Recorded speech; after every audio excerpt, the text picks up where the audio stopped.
Hi, fourth grade. This is Miss Wilson again. I'm coming back to you today with another lesson. Our objective for this lesson is that I will be able to add tenths and hundreds. I will be able to add tenths and hundreds. All right, on to the video. 3 girls plus 2 girls equals 5 girls. But we can't add 3 girls plus 2 students because the units don't match. You're right. But let's say the girls are also students. So, can I complete this number sentence? First, anytime I look to add, I have to make sure that the units are the same. So I have students and students. And yes, I can add students plus students. So 3 plus 2 is 5. And then students plus students is students. Since the girls are students, we can rename 3 girls as 3 students. Now the units are the same, so we can add 5 students. Looking good. So now we're back to adding our fractions. So the first thing with fractions that I look at is my denominators the same? Because my denominators, which are my bottom numbers, have to be the same in order for me to add. I have fourths, yes. Fourths and 3 plus 2 is 5. It gives me an improper fraction. 3/4 plus 2/4 is 5/4. What about 3/4 plus 1/2?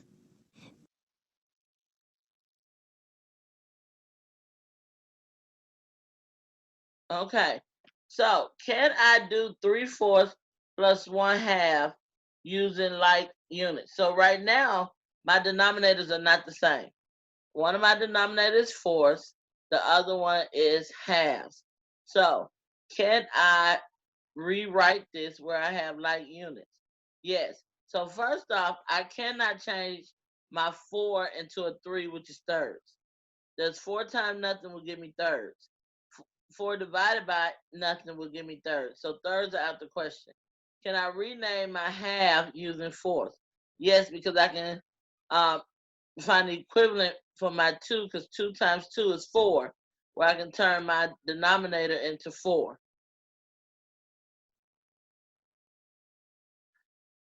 Okay, so we're going to work this out together.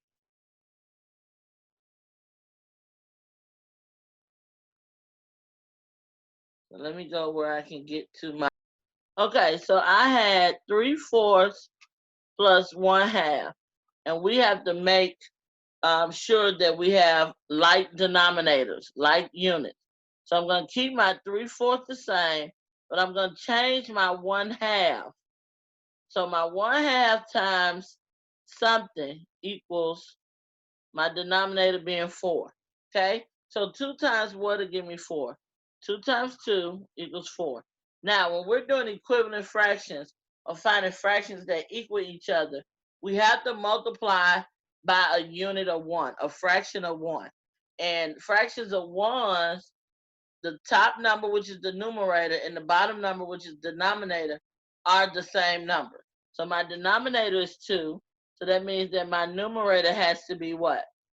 2, because it has to equal a unit of 1, and 2 over 2 equals 1. So 2 times 1 is 2. So now I've changed my 1/2 to 2/4. And now can I add them? Yes, because my denominators or my units are the same. So now I have 5/4. Good job. Okay, so now we're back. We changed our fractions, and we got 5/4. Good job. We They definitely don't checked have the that same work. units. We need to make like units before we add. We can convert 1/2 to 2/4 and then add 3/4 plus 2/4. 5/4 again. Correct. Try another. Okay, so we're definitely gonna try another one. So hopefully you have your paper out. Okay, so I shaded in 6/10. So how can we add 5700s to this? So are my units the same? No, one of my fractions have a unit of tenths, and another one of my fractions has a unit of hundredths. So they're not the same. So I have to find the equivalent or convert. That means to change. I need to change my 6/10 until to hundreds.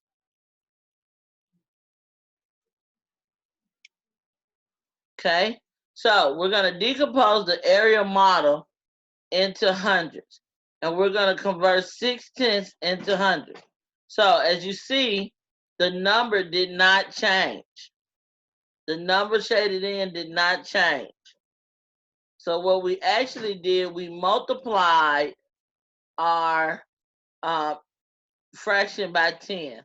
So we're going to see that on paper. So we converted our 6/10 to hundreds. So 6/10 times something is going to give us hundreds. Now, how did my 10 using multiplication become 100? 10 times 10 is 100. Now remember, when we're finding equivalent fractions or converting to equivalent fractions, we have to multiply by units of 1. Fractions of 1. So what does fractions of 1 look like? Yes, the top number, which is the numerator, and the bottom number, which is the denominator, are the same. So 10 over 10 is a fraction of 1. That's how we find equivalent fractions, by using fractions of 1. So 6 times 10 is 60. So now we've converted our 6/10 tenths, our 6/10 to 60/100. So now we're going to convert it on here, since we converted on our paper, to 60/100. Good job. Now we're going to shade in our 60. We're going to shade in 57 100ths more.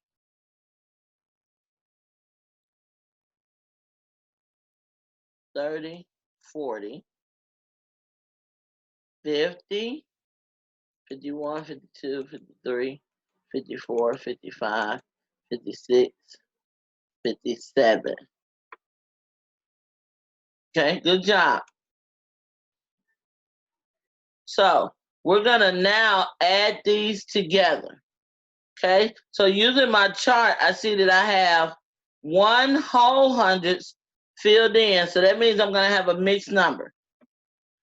And then on my second hundredths, I have 10, 11, 12, 13, 14, 15, 16, 17 filled out of 100. 17 out of 100.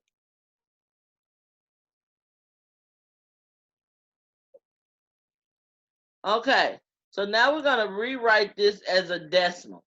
So 1 is our whole number. Remember, whole numbers are before the decimal, in the ones place. So we're going to have the 1 in the ones place, decimal point, and then we have 1700. As you see, in our hundreds place, I have the 7, because it goes ones, tenths, hundreds. First, I shaded 6 full columns to show 6/10. That's the same as 60 hundredths.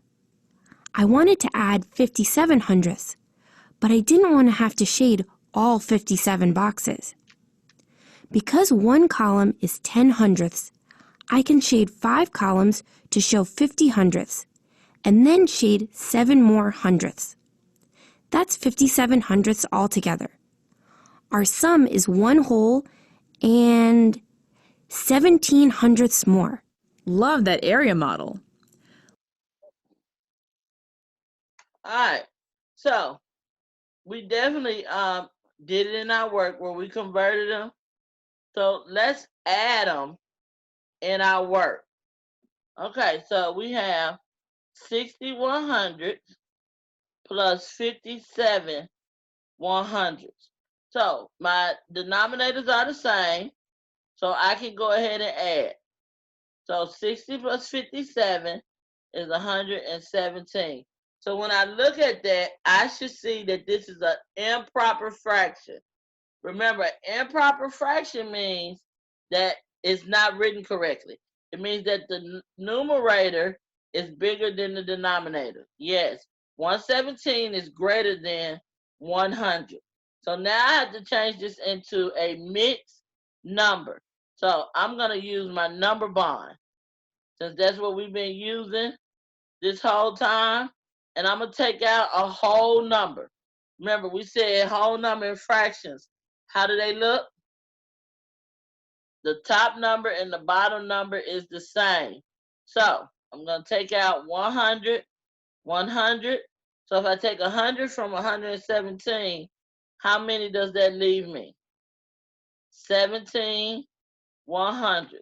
Now I'm going to change this 100 over 100 and go ahead and just make it a 1. So now I'm going to write this mixed fraction. 1 and 17 100. Okay? So if that's not what you got, please correct it on your paper. All right, we're back to Zoom. All right, that's exactly what we got. Good job. Give yourself a pat on the back. Looking at the addition sentence, we can show where that one whole came from in another way by taking 50 hundredths out of each addend like this. 50 hundredths plus 50 hundredths is 100 hundredths, or 1 whole. And then there are 10 hundredths plus 7 hundredths left to add, 1 and 17 hundredths. Great job if you got that one, but don't worry if you didn't. We only learn by making mistakes.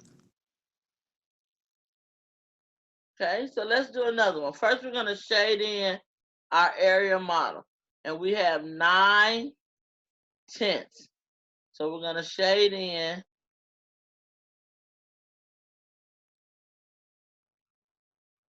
where we change 9 tenths to 91 hundredths because they equal. 9 tenths equal 91 hundredths.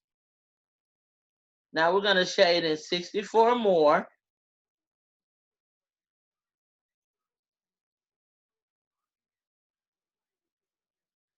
Now we can use any method we like. Now I personally, I like changing my denominators because I learned that 2 lessons ago, and that's what's fresh in my mind because I know when I'm testing, I'm not going to have the time to draw an area model every time.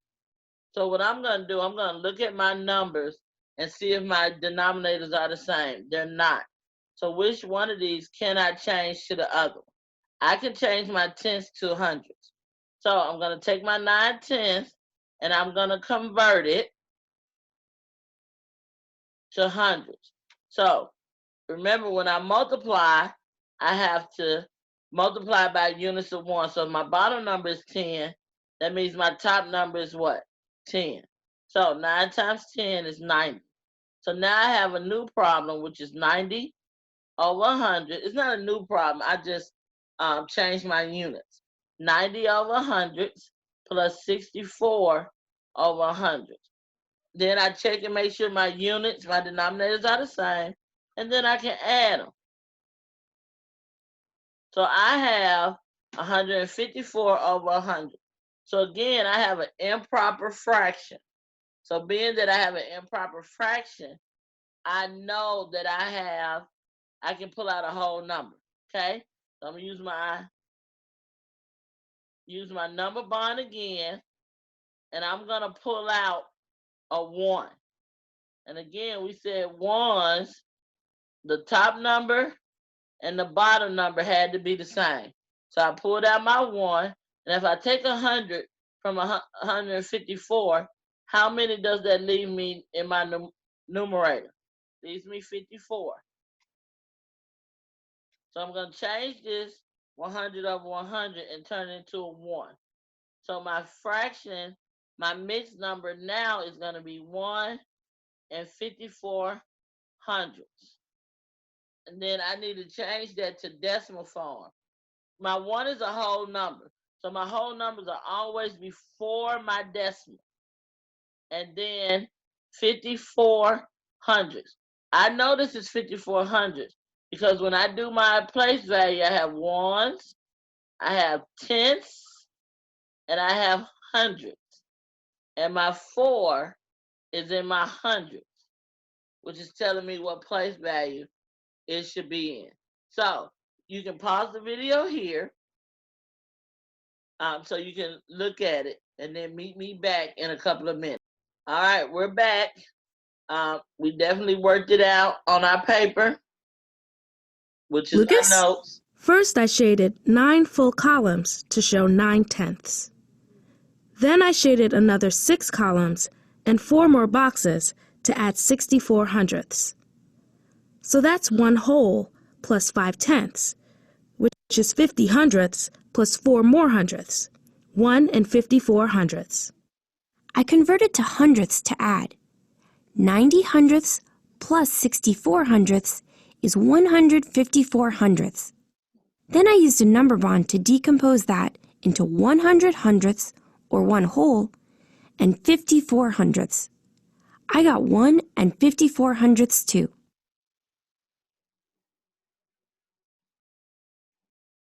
Let's do one more. I know you'll rock it.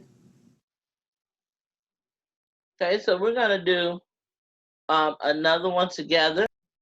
All right, let's take this time to write down the problem. We have 45 hundredths plus 8/10. Okay, so I need to look at our denominator and see if what? Yes, see if they're the same units, see if they're alike. So I have hundreds and tenths, and I see now that they are not alike, and I cannot add unless I have like denominators. So which one would I change? Yes, my tenths. So I need to convert my tenths times, because I know 10 times 10 is going to give me 100. That's why I went ahead and wrote my 10 here. But I do know when I multiply, I have to multiply by a unit of 1. And I also know a unit of 1 means the bottom number and the top number is the same. So that means I'm going to put a 10 on the top, because 10 over 10 equals 1. 10 times 8 is 80. So I've converted my tenths to hundreds. So now I'm going to add them. Now you see how I replaced my 8/10 with 80 hundredths. They're equivalent, which means they equal the same. I just replaced it because I needed my denominators to be alike. So my denominators are alike, which means all three of my answers should have the same denominator. And 80 plus 45, yes, 125. Now that's an improper fraction. I cannot leave that improper fraction written the way it is. Improper just means the top number, the numerator, is bigger or greater than the bottom number, which is denominator. So I'm going to use my number bond, and I like writing out my number bond with the circles because that's definitely what I'm used to. But if you like just doing the stem part of it, please feel free to. So I'm going to take out a 1. And taking out the 1, I definitely know my top number and my bottom number has to be the same. So if I took 100 out of 125, how many do I have left? 25. Okay, now I'm going to put a line through my 100 over 100, and I'm just going to replace that with a 1. So now my mixed number is going to be 1 and 25 hundredths, because I have 1 and then my 2500. And these two together equals 125 over 100. Then I need to write it in decimals. So my whole number is still the same. And then I have 25 hundreds. And again, I can check this using my place value. This is ones, tenths, hundreds. So let's take a look at that. You can pause here. If you need to catch up, you need to look at it again to ensure that you. All right, so we're going to enter in our answer as a decimal, and we said 1 in 2,500. Great job. I'm proud of you for trying your best today. To keep the learning going, hit up the Tower of Power next. Okay, so we're not going to watch the Power Tower. So what we're going to actually do, we're going to look at the sheet that Shelby County has sent out for us. This is lesson 20. So we're going to actually work through the first 3 of these, and then you'll be able to work on your own. So as you see at the top where there's an example, it definitely shows us how to change our tenths to hundreds. And just like we did in our examples on the video, we use 10 over 10, which equals 1. Okay? So number 1 says, write 2/10 as the equivalent fraction with a denominator of 100. An equivalent just means that they're equal. So as you see, they've already written out the multiplication for us, and we just have to multiply. 10 times 10, 100, and 2 times 10 is 20. So we are saying that 2/10 is equivalent to 2,100. So number 2 says fill in the blank to show how to find the sum of 2/10 and 10/100. And we know with this word sum, automatically in our head we should have said, oh, we're adding. Because sum definition is the answer that you get when you add. So we have 2,100 plus 10/100 should give us 30/100. Okay. Now they said let's look at problem 2. Okay, the one we just completed. And let's know that 10 hundredths is actually equal to 1/10. So instead of multiplying by 10 over 10, we divided by 10 over 10 to turn the hundreds into tenths. So what is another way that you could show the sum of 2/10 and 10/10? So let's pause the video here so you can work that out yourself. Okay, hopefully you're back. So we're going to have 2/10 plus, and as we saw up here, it says 10/100 equal 1/10. So we're going to put 1/10 there instead of 10/100 because they're equivalent. They mean the exact same thing. They're worth the exact same value. And so we have 3/10. Okay? Now they want you to look at problem 2 and 3. And are these sums equivalent? Is 30/100 equal to 3/10? And then explain why. Why are they equivalent? Why are they equal? How did we figure out that they were equal? So again, stop your video here and write your answer. So I hope you enjoyed the video today. I really enjoyed it. I love converting tenths to hundreds. And I even kind of enjoy converting hundreds to tenths. We just have to remember when we're converting tenths to hundreds, we multiply by a fraction of 1 that is 10 tenths. And then when we're converting hundreds to tenths, we're dividing, because our place value changes, we're dividing by, again, a fraction of 1, which is 10 tenths. So to get hundreds, multiply. To get tenths, we divide. So see you next time.